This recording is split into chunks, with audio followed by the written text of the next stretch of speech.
Hi, everyone. Thank you so much for being here. And thanks to so many of you who just tuned in to watch Gender Revolution on National Geographic. My hope was always that this film could be a conversation starter for people all across the country and around the world for that matter. And what better way to take that seriously than to follow it directly with a discussion that includes all of you. So please send us your questions, your comments. Please keep it clean, people, and your reactions to the film, and we're going to get to as many as we can for the next half hour or so. And I'm very excited that we have a great group of people who have gathered here tonight, and many of them from the film. Jean Malpass. Should I say John or John? Very good. The Jean? last one, yes. Jean Malpass, who you saw in the film. He is a psychotherapist and the director of the Gender and Family Project at the Ackerman Institute right here in New York City. Michaela Mendelson, who is also in the film, is a businesswoman and activist who owns 6 El Pollo Loco restaurants in the LA area. We told her story because she's also partnered with the state of California to develop the Trans Workplace Project, which helps businesses hire more trans people. She's also the first trans woman to sit on the board of the Trevor Project. Nicholas Arameo, Nico, aka Nico, is a senior at Yale studying women's gender and sexuality studies. And Dr. Joshua Safer is an endocrinologist and professor of medicine and molecular medicine at Boston University School of Medicine. That's a lot of medicines there, Josh. He runs the Center for Transgender Medicine and Surgery at Boston Medical Center. Also joining us via Skype from their home in Washington, D.C., J.R. and Vanessa Ford, the parents of Ellie and Ronnie. We told their stories in this documentary. Georgianne Davis, who's an associate professor of sociology at the University of Nevada, not Nevada, people, Nevada, and the current president of Interact. And Joshua Block is also here. He's the senior staff attorney at the ACLU who's been working on Gavin Grimm's Supreme Court case. So welcome to all of you. Welcome to all of you joining us on Facebook Live. Gosh, we're getting a lot of questions sort of on a bunch of different areas because this really is a survey, really a primer, if you will, on Gender 101 for people who may not be aware of some of the issues that this whole topic entails. But before we get to the Facebook questions, just go around quickly. You all obviously have been immersed in this for some time professionally, but immersed in working on this documentary. And I'm curious what the reaction has been from people. Some probably are just seeing it tonight, but for others who have seen it already at various screenings, what are you hearing? Very good responses. I think that people really appreciate the humble, respectful, curious stance that you took, and that you took responsibility to educate yourself and meet a large part of the community and talk about a lot of the issues at different age range. I just realized I really sounded like I was fishing for compliments with that question, and I'm not. You know, Josh, what about the medical community? You know, Josh was also on my podcast today, and we were talking about how the medical community is sort of mixed in terms of people's views on these issues. Do you believe it's starting to become increasingly educated? Yes, and I wouldn't say that the views are mixed so much as the knowledge is mixed. So that when people appear to have alternate views, I really just think that's knowledge. It's pretty fringe at this juncture among informed medical people to be confused on some of these key points that are in that documentary. And if I'm answering your question, I think in the crowds in which I travel, the academic crowds, people are pleased because it's making something accessible for the general community on this important topic. Michaela, I'm sure that that some of your employees at the El Pollo Loco I visited were looking forward to seeing sort of how this whole documentary came together because it's an interesting process. And I was so pleased that Marie was able to come to the New York screening. The fact that these employees were featured in this documentary, I think one of the things that struck me is that how completely their lives changed when they are in a workplace where they're valued, where customers appreciate their employment, and that they're really excellent employees, aren't they? Yeah, well, as I said in the film, 25% have made the path to management. And if you can imagine that, and as I also said, that this is the first time working in their authentic gender, but if you could imagine most of them having been sitting at home wondering if their lives were worthwhile because having so much trouble getting employment or being harassed on the job and wondering where to go next, that they'd be treated properly. And in this experience, we get to watch their self-esteem just flower because the customers absolutely love it. We get more compliments on them than anyone because the customers are feeling that genuine joy from them of being affirmed in their true gender. And it's just been fabulous to see them grow through that. Nico, at Yale, were people aware that this documentary was in the works? Is sort of the gender nonconforming community, the kids and students I talked to, were they conversing about this, and sort of how much is this issue on the forefront, or is it just kind of accepted at Yale that everybody does fall into a spectrum, as we just heard that Yale student say?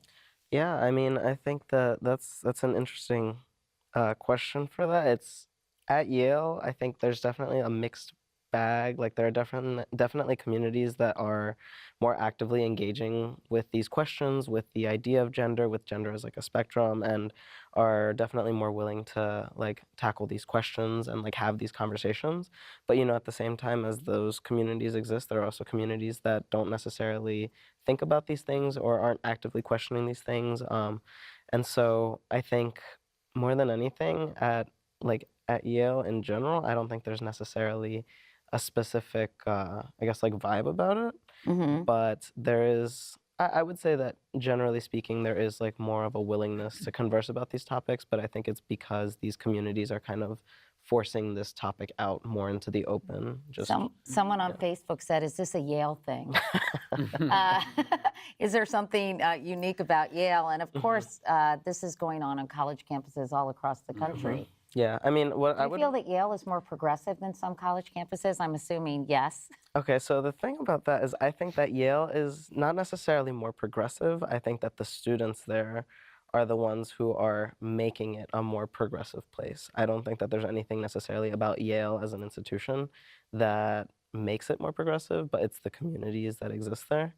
And a lot of these conversations around like gender nonconformity, non-binary identities, I think people have this misguided idea that these are conversations that are only sprouting from this like elite ivory tower knowledge, when really a lot of these conversations like come from a lot of like more niche communities that aren't paid attention to a lot, especially like queer communities of color that exist in like more like diverse areas within like cities and things like that. These conversations are happening. It's just that they don't have the platform that like say an Ivy League university has, so they don't get the credit for already having these conversations, you know? Yeah. So I think that's what happened. Vanessa and JR and Georgianne, I'm going to get to you in a moment, but I also want to, because I think you'll be answering some of these questions, and I want to get to, since we want this to be interactive and responsive to what people are asking.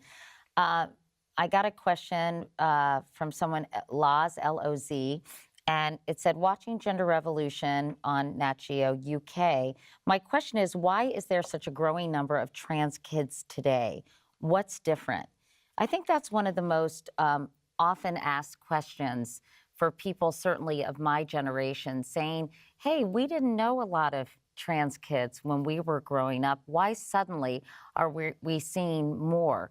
And when it comes to the numbers, how would you answer that question, John? I don't know that I would say that there are more of them, but I would say certainly that they're more visible, and that maybe we have more of a language in families, in the households, in communities, in the medical community. Pediatricians have a language to start talking about this.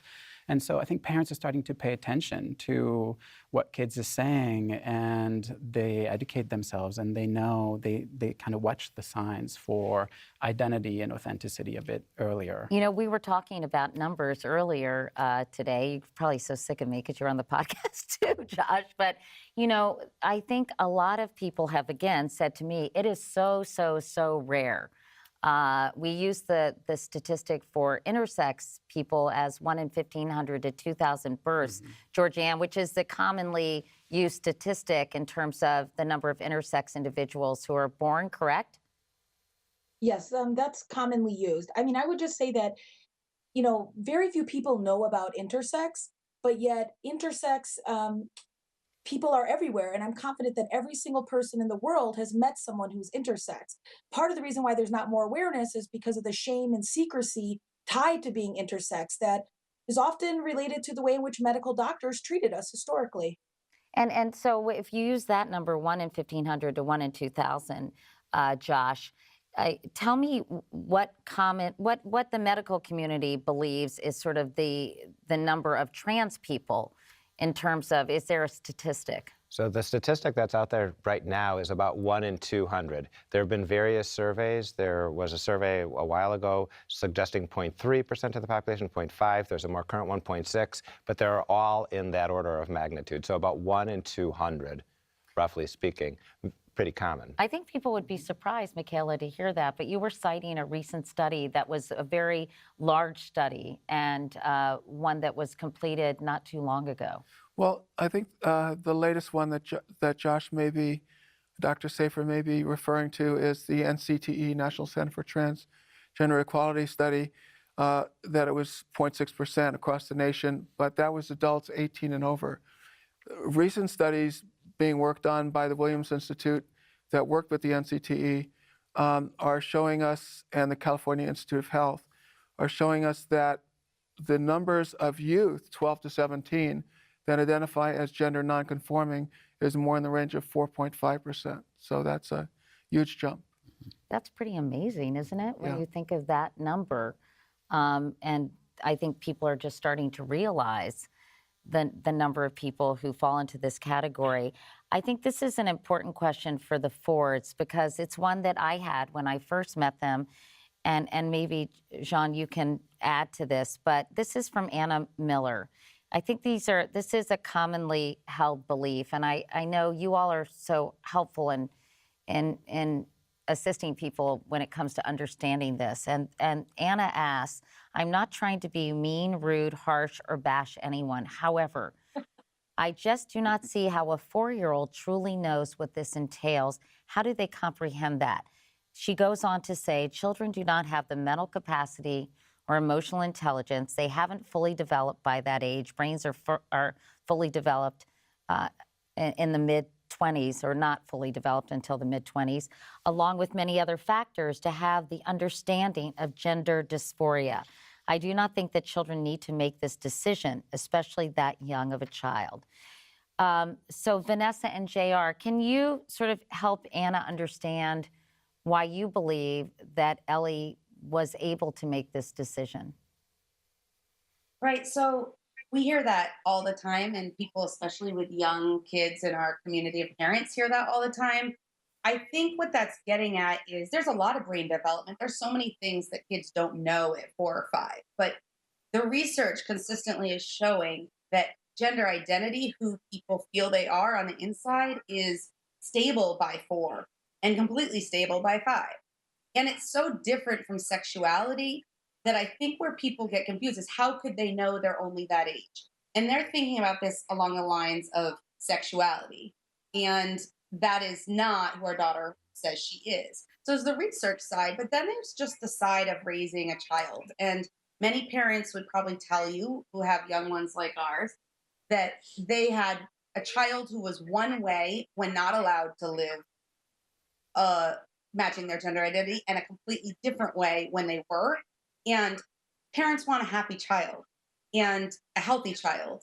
And it's really, when you affirm your kid, that's what you get, a happy child. Yeah, and I think we also would say we can't get our child to eat vegetables. So Yeah. what would someone Right. say to Like, we wouldn't be that? pushing her into that. Yeah. This is who she is. For a 4-year-old to say, I'm a girl in my heart and my brain, she doesn't understand the implications and the societal issues right now. She's proud of who she is. That drawing that says, I love being who I am, those are her words at 4 when she drew that family portrait. And so that's our job as a community, to educate others like this documentary, so that she can just live as who she is. Sean, I think you must hear this all the time as well. And I know you use consistent, insistent, persistent, Yes. as a good gauge in terms of recognizing a trans child. But what other things, and maybe do you look for when families come in to talk to you and say, we think our child may be transgender? Well, as Vanessa said, I think, first of all, gender identity develops really young.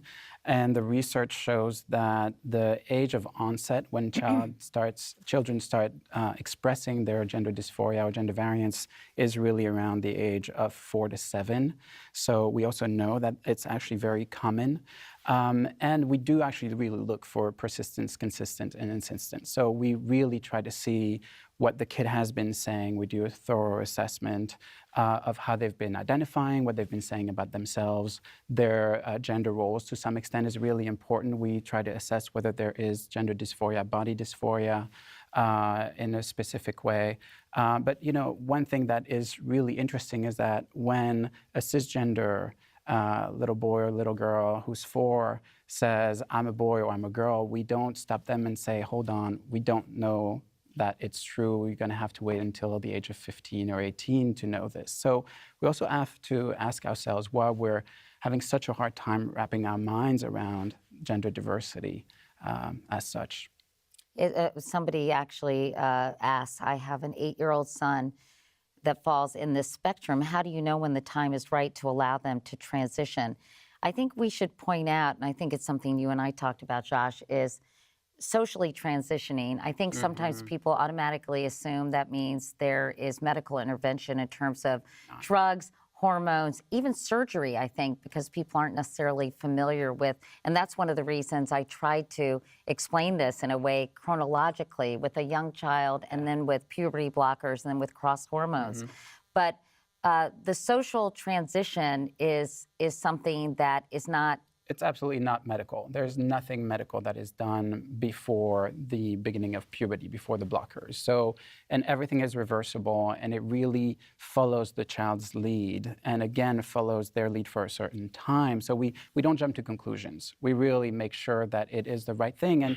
And some children, most of the time, do not change their mind, do not transition back socially, but sometimes it is helpful to just follow the child's lead and just go with what they're saying. Even if they change their mind, they might need to sort of experiment and allow them to live outside of the pink and the blue box. And I would jump in on this, just making one more point, which is that there is a fear that maybe you'll lead them along and that you'll permit them to go someplace that you wouldn't have wanted them to go. But if this is biology, then that can't be true. If we were actually able to manipulate manipulate gender identity with such a trivial maneuver as simply allowing a child to express him or herself, then all the story with the intersex individuals would never have occurred, because all of our interventions there would have actually succeeded. Vanessa, you wanted to add something? I saw that tweet and reached out to the mom, and we're connected now. And this is the power of this documentary and reaching out, because she lives in a place where there's no resources, and she sees she needs to understand her child. And I don't know if her child's gender nonconforming or transgender, but we're now connected, and we're getting her connected with resources online, which is a really helpful tool for people who are isolated. So I thought I'd like to hear that question that you just asked actually got to the mom, and she's now connected with support. Because there are a lot of support groups. I know that JR and Vanessa, I was asked on Twitter or Facebook. I know I can't find it right this second, but a lot of people asked about sort of what support groups and sort of support in general exists out there. And there's a lot of it now, particularly in the online community, correct? Yes, there are private groups that are private for very good reasons, for security, for privacy of the families, and also the trans kids who are also have their own support groups. But yeah, you can search, if you just search, most of the groups, whether they're closed or secret, have a front door that allows you to see it, get in touch with an administrator, and then they'll vet you before you get in. But the groups are very robust and fall in all kinds of different categories. So just use that search bar and you'll get connected to, there's thousands of us parents raising beautiful trans and gender nonconforming kids. You'll get connected. Chris Murphy asks, where are specific examples in 2017 of discrimination by gender in either government or the workplace. Let me go, if I could, to Joshua first to talk about that, because I think there's been a lot of activity in this arena. I think there's a lot of fear that that some of those things will be rolled back. But can you sort of give us, if you will, Joshua, the state of play in terms of discrimination in government or the workplace right now? Absolutely. So I think, as a matter of what the law should protect against, we have a statute that protects against sex discrimination that covers all 50 states and that should protect trans people in all 50 states too. But that doesn't always bear out in reality. You know, we get intakes all the time about people who interview for a job before transitioning, get a job offer, show up to work after transitioning, and the job offer is revoked. We get intakes about people who are, harassed on the job, forced to use restrooms in an entirely separate building. I was very much reminded of some of the intakes when I watched Hidden Figures. Right, I know people have said that. It's incredible. It's incredible, and I think people don't come close to understanding the daily impact it has on someone's life if they're not living it themselves. And until this past year, the military prohibited trans people from enlisting. And I had a client who was a trans man deployed in Afghanistan, deployed in Iraq at post-transition. Was in a foxhole with the rest of his troop. But on routine physical screening, his testosterone popped up. And someone up the chain of command saw it, and they started separation proceedings to kick him out. So this is very much still going on, and we're just at the beginning of being able to enjoy the formal protections that we should have, which is why it's pretty scary to be in a position where we might see all this begin to roll back. How concerned are you about that? Well, I think for the past 8 years, we've had an administration that has been vigorously enforcing these laws. We actually, the ACLU had to sue the Bush administration in the 2006 because they fired an amazing person named Diane Shore from her job at the Library of Congress. We won a great decision in 2008, and then for the entire Obama administration, that decision's been implemented and sort of across the board by all the agencies. Now, that was powerful because it was right. It's what the law required, regardless of what those agencies said. But of course, it's always helpful to have the agencies say it with you. And now we're just sort of back to where we were 8 years ago of saying it ourselves and having the courts hopefully agree with us. But we won't have the important support we've had for the past 8 years. And Gavin's case has a date has been set, March 28th.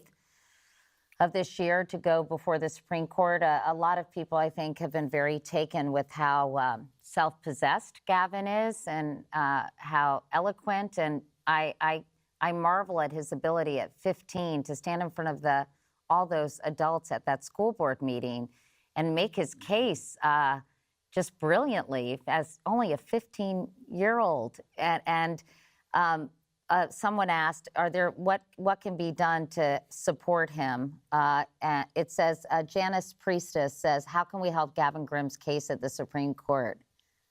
Oh, well, Gavin has a Facebook page and there's like Twitter hashtags, but the most important thing people can be doing is to raise visibility and to tell their stories. I think we won marriage equality a couple years ago. The first lawsuit was brought in 1972.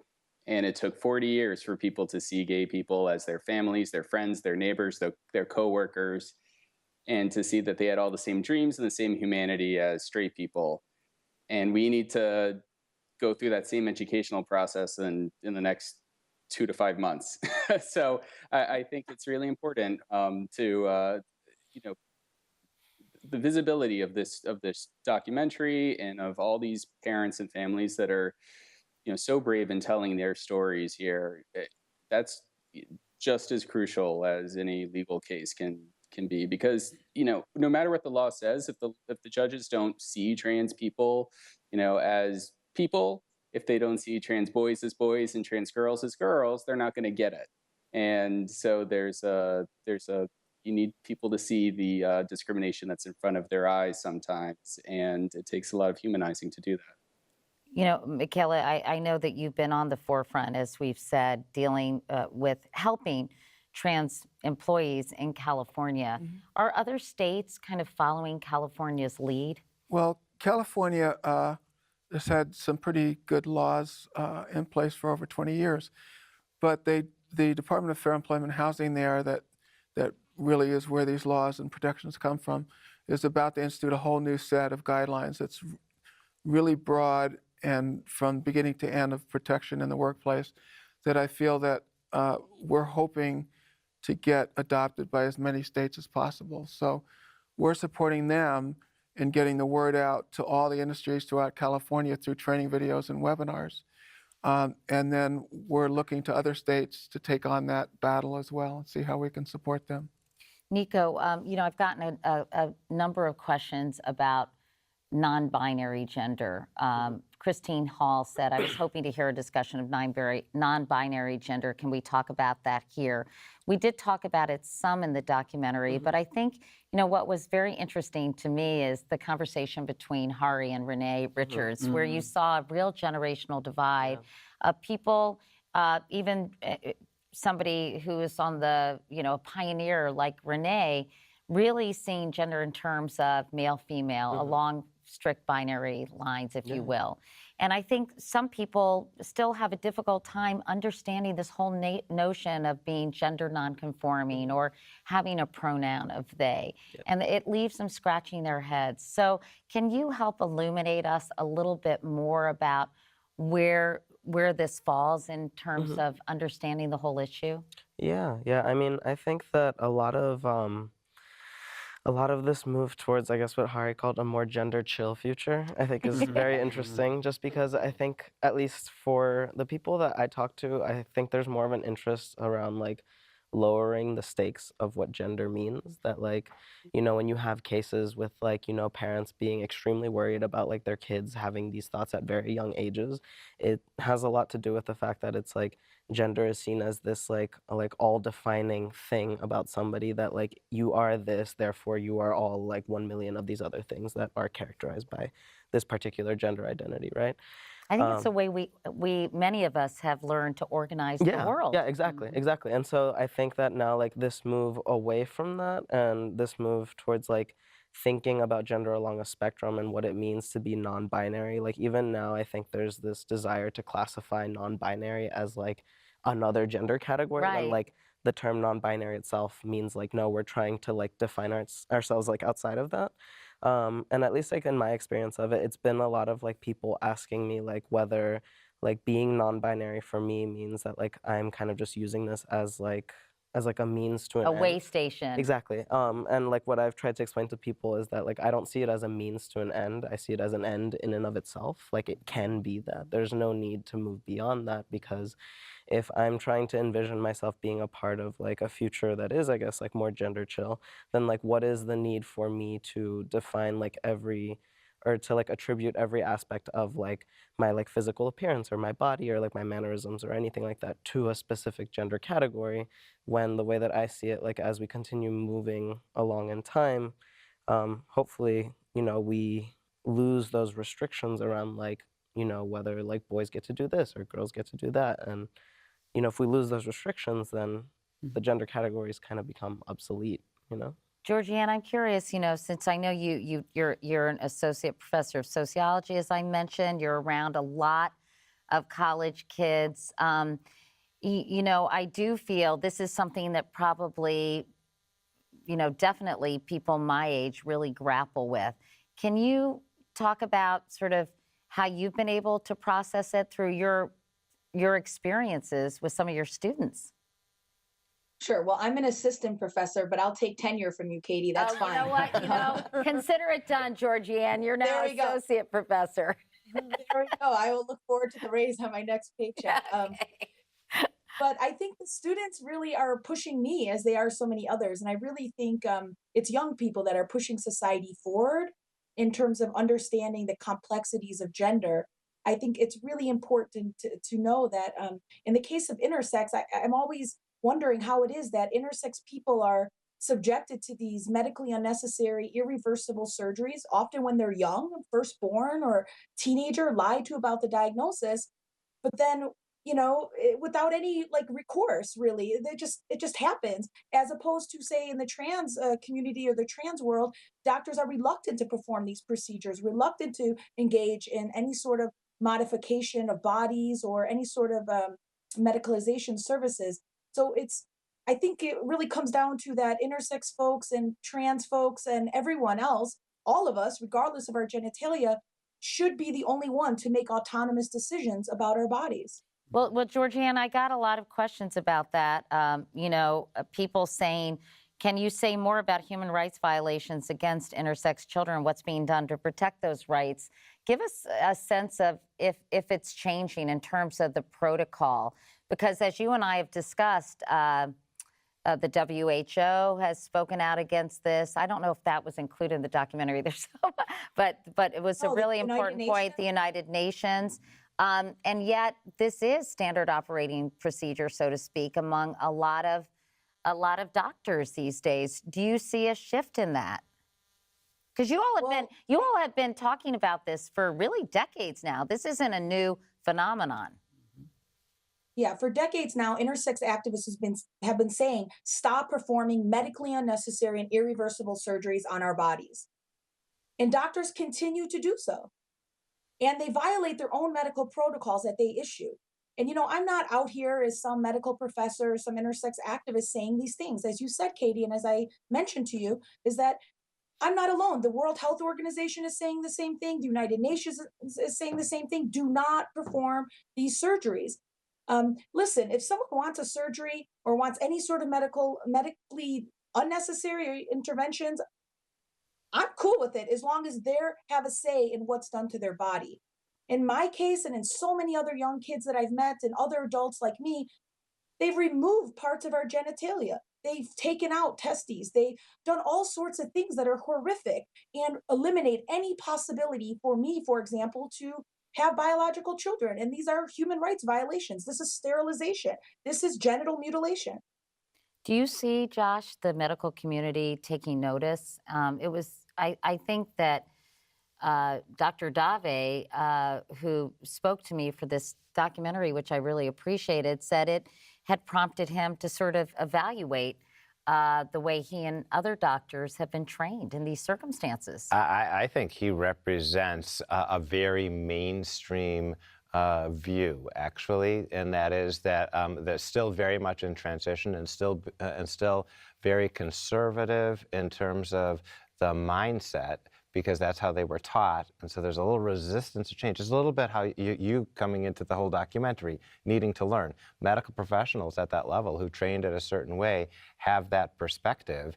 And the good news is that if you're being taught now, you'll be the training in the educational system has changed. It certainly needs to change. I'm in complete alignment with Georgianne. That's what we're teaching at Boston University now. I was going to say, are medical schools sort of changing their approach in general, or?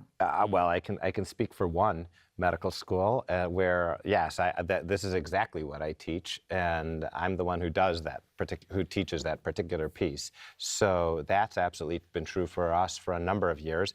Other schools are beginning to adopt similar things, but that it's still not widespread. And we've got a lot of work to do. I would put it as, it's like I think I said before, there's still a lot of ignorance out there, and there's a lot of inertia out there. Katie, I've had... And maybe if I can just say something real quick, if maybe Dr. Safer can just add to this, but it's my understanding that in medical school, these medical students aren't getting that much information about intersex or trans or the way in which intersex and trans people live their lives and experience medicalization. And in fact, I think, and correct me if I'm wrong, that folks who've watched this documentary actually have more knowledge about intersex and trans both than medical students these days. Would you say that's correct? I totally agree with Georgianne. I mean, I won't say, I don't want to get too extreme in that statement, because they learn some of these things in anatomy and such. So it's not that they really get nothing, but in terms of that whole concept of first don't do anything because you're not even, you need to let these kids grow and evolve and explore and see what it is they want to do, if anything. And you don't need to cut them up and force them to conform to some norm. That very specific message, that's still exceedingly rare. I agree with you, absolutely. But you know, Georgianne, you and I have talked about this, about how parents are trying to do the right thing for their kids. And I think it's this fear of having a child who's different, who doesn't fit into these categories. But you get upset, I know, when doctors say, oh, the parents want it, because you feel the parents don't, but parents in general don't necessarily know that there are other options. On the other hand, you know, it must be a very scary and you know, unsettling situation for a parent, as we saw in the documentary. Can I, Georgianne, let me... often what happens... I was going to say, Georgianne, let me answer this as the doctor in there, because I'm the one who wants to push back on the doctors. And the answer is that people want to choose things that might seem easier, that are, and we advise them all the time. We advise them what foods they should eat, and then we're wrong and we advise them to eat different foods. So we're very comfortable as physicians advising people when we're confident that it's the right thing. And there was an era when we were confident that fitting in was the right thing, and that's wrong.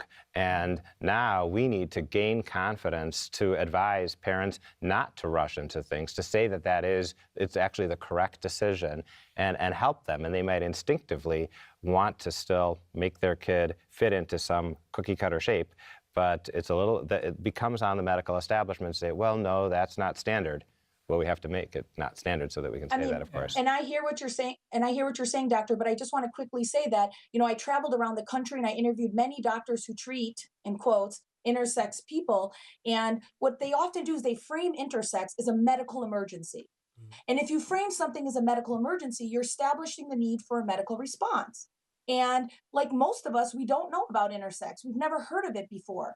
And what then is happening then is that parents understandably are lost and confused, and then they sort of move forward with it. So as you're saying, doctor, and I absolutely agree, that providers need to slow down that process. Intersex people, or babies born with intersex traits, they're okay. In the majority of cases, there's no medical emergency, so it shouldn't be presented that way. Yeah, and I also just want to build on that in terms of parents of trans kids.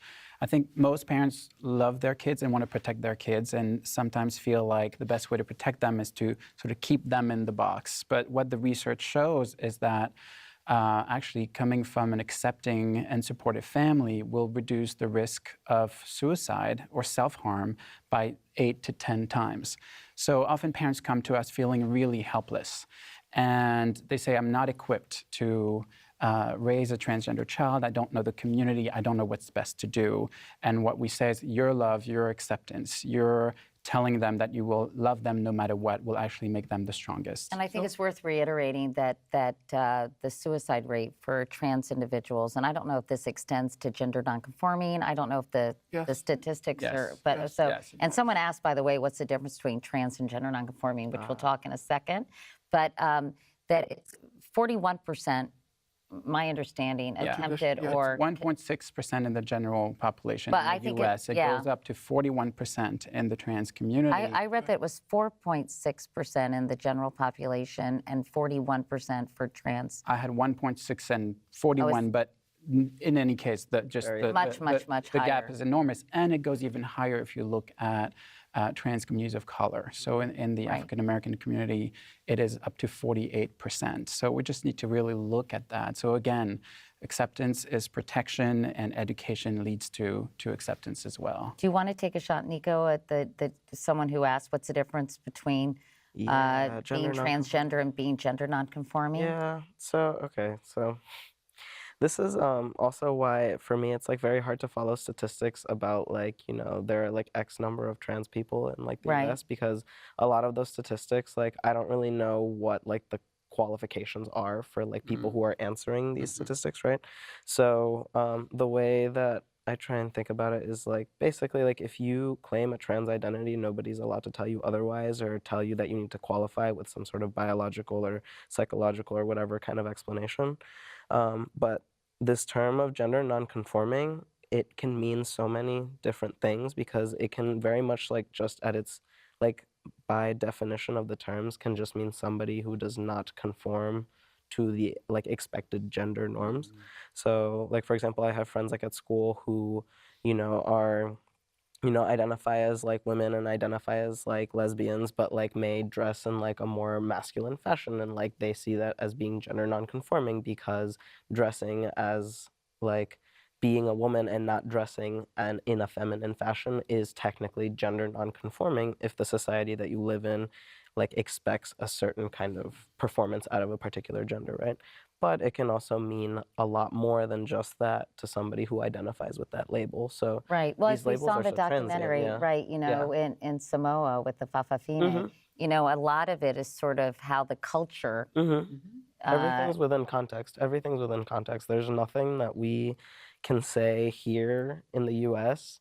that we can automatically just export somewhere else and apply somewhere else. We can't take our like queer identities or like our definitions of trans like pretty much anywhere else because it's very much dependent on how we've constructed our own ideas around gender here. I want to get to some sort of real world questions from some people who watched the documentary. Someone wrote, actually just a few minutes ago, our 18-year-old daughter told us a year ago she was a transgender male. We saw no signs of that. She wants to start testosterone as soon as possible. She's of legal age, so we can't stop her and aren't sure that we should. What is the protocol before doctors start administering hormones? Is there a screening process? Maybe... That one comes to me, I think. And the answer is for an adult, there is... there used to be a bit of a screening process where somebody would be directed to a mental health provider. However, adults are often are very well able to articulate their gender identity. In fact, I would say that's the norm in my experience.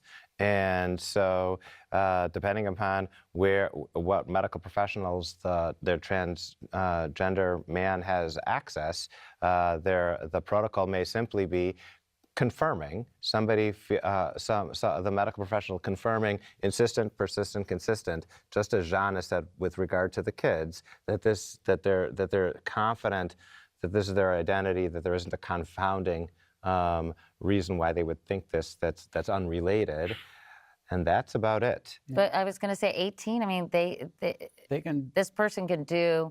Yes. So I think that the model is informed consent. So over 18, someone who is able to process this question and this decision can make the decision they want. I think there's a history. The mental health field has really gotten in the way of the trans community a lot, and we're trying to repair this. We had what we call a gatekeeping position, which has been really unfair. So now we try to really empower the community and not be gatekeeping. So an 18-year-old can go to a medical clinic. And I also think it's really important to understand there's not one way. There's not one trans narrative. There's not one way of being cisgender. There's not one way of being transgender. There are individuals who know since the age of 3 and who can tell you at 4 in a very persistent and consistent way. And there are individuals who come to terms with their own gender identity later on, and that doesn't make them less legitimate than someone who was aware at 5 or 6. But I feel for this father because, yes, 18, if my 18-year-old, I would want to make sure because, when you start talking about cross hormones, I mean, there isn't a lot of, in my understanding, Josh, a ton of medical literature about the long-term effects. The long-term effects, and that's is that incorrect? Because Yeah, that's one of the reasons I know Christina Olson is doing this study as well. But please so I guess let me say a few things. So first of all, so maybe not so reassuring to the parent, most of the kids that age, college kids who come to me and say they're trans, and it's pretty straightforward and there's not much to discuss. And a trans guy shows up and says, "I'm ready for testosterone, doc." We're looking to make sure it's safe and we're moving forward. a minority are a little bit fuzzier. And I might say, and they might come to be more with questions, and they might say, "Okay, I'll get back to you, Doc, in 6 months or whatever." And so there might be that circumstance. But I want to be clear: most of them are pretty straightforward, and there's not much else going on. And what about the medical effects or the long-term effects of cross hormones? So testosterone. Let's speak specific to this. Testosterone's pretty safe as a medication. There are a couple of concerns. There are things that we follow for any guys on testosterone, whether it be young transgender boys or young transgender men, or men who have low testosterone for whatever reason. So there are some things we have to watch. But as medications go, this is actually a pretty safe intervention. The concern is that there will be permanent effects. So there will be changes in facial hair that will not be that easy to reverse. But it's things like appearance. But what about that's all we're any other side effects in terms of physiological that aren't as cosmetic? Lots of anxiety. But men seem to be at higher risk for heart disease because their blood counts go up, and so that's true, and that's something that we monitor. But we don't, force other men to avoid having testosterone for trying to protect them from heart disease as they age. So it's that kind of thing. It's pretty safe, actually. Can I bring something else in that conversation, Dr. Sure. Safer?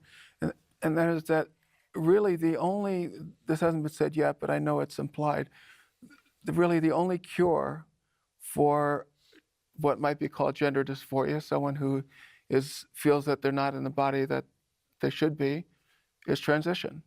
And nothing else has been proven to help. And one of the greatest evils that I've seen is what they call conversion or reparative therapy. And that's kind of the opposite, I think, of accepting someone and helping them through the process, thinking that we can change biologically who they are. And at the Trevor Project, I've seen so many kids, and most of the suicide attempts do happen as adolescents, because they're going through a period where their body is changing in a way that they're so dramatically opposed to, and they're confused about it. But I've seen so many kids also that have attempted suicide because of reparative therapy. I think that's a huge point that Michaela is making, which is to be careful. The caution, maybe to the parent here too, is to recognize that the idea that you're going to change the gender identity back is a complete disaster, where actually going with the flow is the only thing statistically that has any success. In fact, Chris Lopez, to the panel members who identify on the spectrum, what do you wish your parents had known or done along your gender journey? And this is asked as a parent of a 9-year-old female to male son, which I think is a really good question. What would you, either of you, what would you say? Nico? Go ahead. Okay. So I think for me, I don't know. It's hard just because I feel like I would want more than anything for parents to know that to begin a process of transition or to want a process of transition, for the most part, it's something that if you reach a point where you're this is something that I need to do, that it's not just a decision that you're just you wake up one day and you're man, it sure would be nice if I transitioned today. That sounds like fun, because there's pretty much nothing about the process that is enjoyable. There is issues with medical gatekeeping, which definitely still do exist, even at the most progressive of places do still exist. I can just say from my own personal experience, it took me a very long time to get access to what I needed because I had to follow specific guidelines that weren't actually supposed to be enforced at the medical institution that I was working through, but were enforced anyway. And that a lot of times, I think, I wish that parents had, I guess, more access to more information on the specific, like the technical aspects of like transitioning if you choose to do so medically. I think there's this idea that like as soon as you start hormones, like you're gonna wake up the next day and everything's gonna change, or like, you know, like when I started like testosterone, it was like this idea that, oh, I'm gonna wake up tomorrow and my voice is gonna be like 5 octaves deeper, but it's not like that. It's like a very, very gradual process that, you know, it kind of like as you go along changing, at least in my experience, like my family and like my friends were able to transition along with me because, you know, I wasn't just waking up the next day completely different person. And yeah, And people do need, that go through it, need therapy, need therapeutic help to work through, you know, the psychological, I mean, if you can imagine anything that's more dramatic than changing genders, even if you felt all your life you were in the wrong gender, there is a big process to go through. And my heroes are people like the Fords that support their children. I mean, there's, and as Jean was saying, you know, it's, you know, the suicide rate that we find, you know, is like 8 times higher for those kids who aren't supported by their families. And there are places for families to get help, places like PFLAG. Right, someone mentioned that. Yeah, and I'm asked constantly because I go out and speak in schools and such, and different at the Museum of Tolerance, and I'm asked often by parents, you know, what do we do? Our kid, you know, thinks they're in the wrong body. Well, I say, well, you can't do this on your own. You should go seek professional help, but also to join a group. There's nothing better that I've seen in terms of the bigger picture, is that being in a group of like-minded parents that can help them through that process, who've been through it. Yeah. And, you know, that's out there. Any parent that's questioning right now should be joining groups. And John, and JR and Vanessa, I know you can speak for that. Yeah, that's been so critically important, hasn't it, for you both? And you've become really sort of like the mother hen for many of these parents, Vanessa. Well, it's in my nature, but the truth is, I am the mother hen, but there are so many other mother hens above me. And so the most amazing thing about this journey is that we haven't done it in an insular little pocket. There are families like Debbie Jackson, who had Avery on the cover of Nat Geo, and Mimi LeMay, who had the letter to my 5-year-old son in Boston. And those were pieces when I first typed in, I'm a girl in my heart and my brain, their work showed up.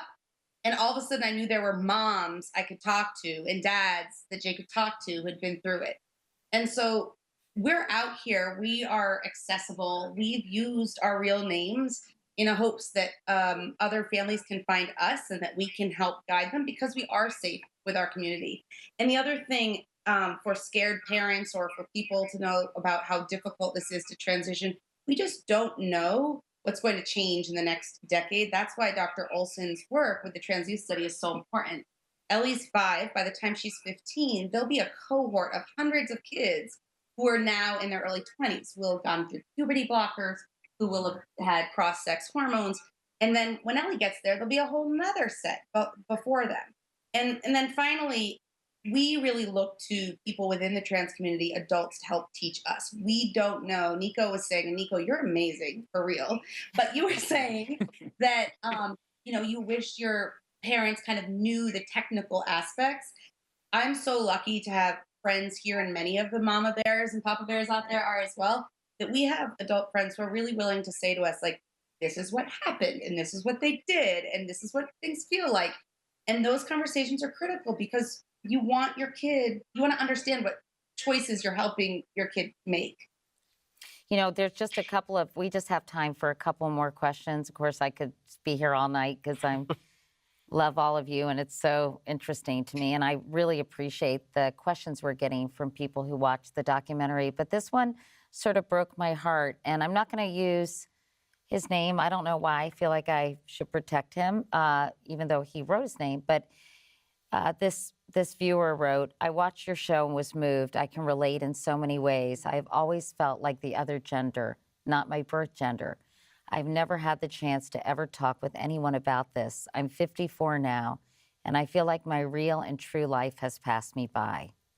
I'm moving to Pensacola, Florida very soon, and don't know how to find a therapist to be able to talk to about this, not to mention my age.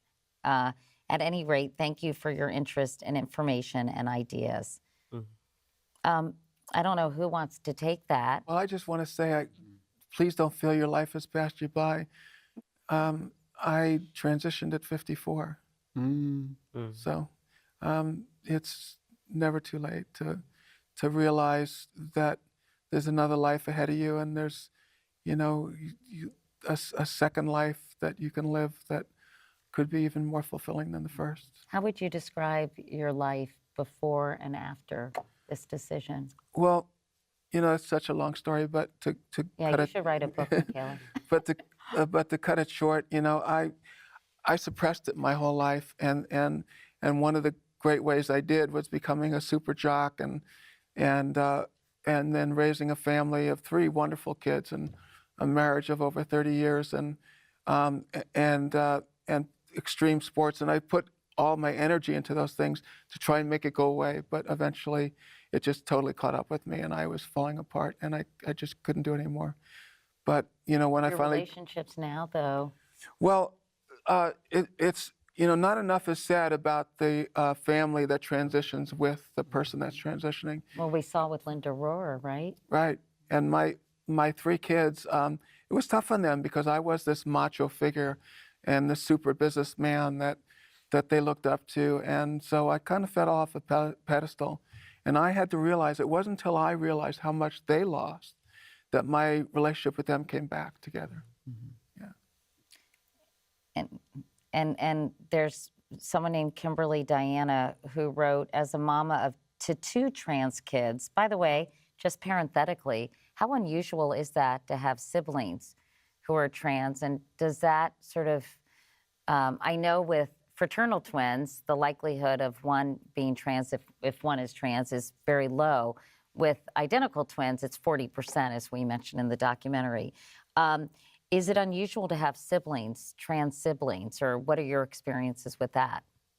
Well, siblings would be the same as fraternal twins. Right, exactly. So it's very unusual. Yeah, it's unusual in the sense that if we believe the conservative number of 1 in 200, you can kind of do the math here a little bit. I'm not very good at math, Josh. Help me out. I guess that, it's then we're looking at that. 200 squared. Yeah. 200 square. But so, Well, it's pretty not completely uncommon, I would say. We have several families in our program at the Gender and Family Project who have 2 kids, siblings who are both trans-identified or gender non-conforming. And again, it's, we have to think. We're really learning to change our way of thinking about this. When you have 2 children who are both cisgender, you don't say, this is really suspicious. Both of them are cisgender. Right? So I know that statistically it's less likely to happen. Right, I think that's the difference. But again, we really need to, our shift here is that gender is self-determined and that kids will, as we let them, really identify themselves more early and let us know. Right, and I just want to caveat, it's not 200 squared because if it's genetic, then the chance of it recurring a little bit in the family certainly would make some sense. right. So. Well, this viewer goes on to say, I'm so glad to see this being produced. Katie, I noticed the manner in how you ask questions and how you accept the responses of I'd rather not talk about it, it bothers me. I'm wondering if you could share with viewers more of what is polite to ask and how to ask questions in addition to receiving responses that establish personal boundaries, like a trans person not wanting to discuss their genitals, dead names, etc. Well, since sort of me screwing this up in the first place is one of the reasons I decided to pursue this, I think that's helpful. One of the things I learned in the course of making this documentary, and I started to tell you all, but I didn't want to say it before we were doing this Facebook Live, is I used to think the trans community or the gender nonconforming community, that they needed to help other people understand this issue better. And what I realized is that I don't go around explaining myself, who I am, how I identify, and to every person I meet. I don't feel like I have to kind of justify that. And I think even Gavin told me that, a lot of, why should it all be on your shoulders, Michaela, or Nico on your shoulders, or Georgianne for you, or Gavin, to kind of explain to the rest of the world who they are, why they are, and how they've chosen to identify. So I learned that, so my expectation of whose responsibility it is to educate all of us, it changed in the course of making this film, and I realized it's all of our responsibility to educate ourselves, and having said that, to help each other in the process. I think, you know, sometimes there's too much anger all the way around, and that a little patience is, as one of your May said at Yale, radical patience. One of our panelists in Washington said, you know, radical impatience, because you can understand that perspective as well. But for those who really, in good faith, want to understand and want to be educated and help others around them be educated, do you have any advice for them and for Kimberly Diana, who asked me that question? Well, I think every one of us as trans or gender nonconforming people become sort of ambassadors for the whole community. And every day we come in contact with so many people that we have that chance one at a time to open and change hearts and minds. And Having said that, is it a burden sometimes, Michaela? yeah, occasionally it is. Occasionally it is. I think what I would say is that in the same way that, like, you know, if you're in a classroom, right, and you have like a question you want to ask, would you go ask like the professor who like chose to take on that role, chose to be an educator, chose to like, I'm actively going to stand in this position because I want you to approach me, versus like, say, like your classmates who like, maybe if they're your friends, they'll help you out because they're your friends and they're like, I understand your intentions are good, but like your classmates might also just be like, no, like I'm trying to pay attention, like, you know, let me just do my thing. So I think that in that way, there are definitely people within the trans community and like, you know, the intersex community as well, who are willing to be those educators. Like, I know that for myself, that's a position that I like to put myself in because I like being that kind of a resource to people. But we shouldn't expect it of exactly. everyone. And like the reason why I actively put myself in this position is because I know plenty of people who don't want to be in this position and who don't want to have these questions asked. But I know that if people interact with me, that means that they interact with those people less with those same questions. So it's So you're you a buffer in a way. Exactly. And I think that, you know, if I am somebody who is willing to do that and I don't necessarily feel it to be as much of a burden as it might be for somebody else, then I feel more compelled to do that, you know, because I'm doing it for my community. As much as I'm doing it for the people who like are trying to learn, I do it more for this community that, like, you know, wants to be understood enough to like be left in peace and be left to like, you know, to like do the things that it needs to do,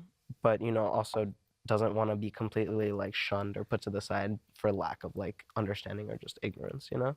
Yeah. So. And also those of us in educational roles have to actually step up and use those positions to actually educate people so that there's a certain base knowledge and it is not just on members of the community needing to educate everybody. Georgianne, you're so chatty normally. I figured I was going to give you the last word. Oh, great. Well, I want to say that if you're a parent of an intersex child or a trans child for that, what have you, just find a support group. Google, contact me directly, email me. I will connect you with folks who can help you, because what parents need is to know that they're not alone. Intersex people need to know that they're not alone. And doctors need to know that we're here and you can't continue to do these types of procedures and medically unnecessary interventions on our bodies. So find us and we'll connect you with other people. Well, Georgianne, thank you for joining us. I like your earbuds. That's a very good look. They match your glasses.